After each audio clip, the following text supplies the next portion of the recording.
Hello and welcome back to another video. In this problem, we're given the function y is equal to the absolute value of the square root of x minus 1. We're asked to graph this function by hand, not by plotting points, but by starting with the graph of one of the standard functions. Here we have y is equal to the square root of x, and then applying the appropriate transformations.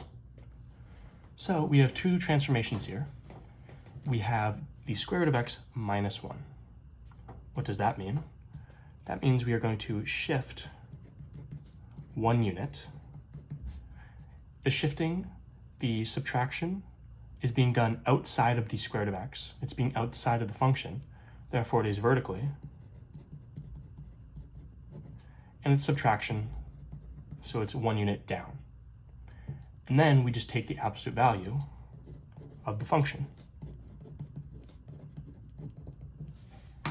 So what does that look like? Well, if we're starting 1 unit down, we can go from the origin down 1 unit. From the point 1, 1, down 1 unit. And we can also do the point 4, 2, down 1 unit. And it's just going to look something like this, right? Very similar to the original function, just down a unit. And now we take the absolute value. That means that if y is greater than 0, we do nothing.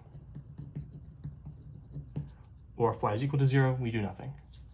If y is less than 0, then we reflect it back over the x-axis.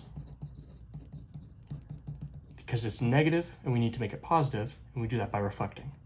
So for this part of the function, it remains exactly the same.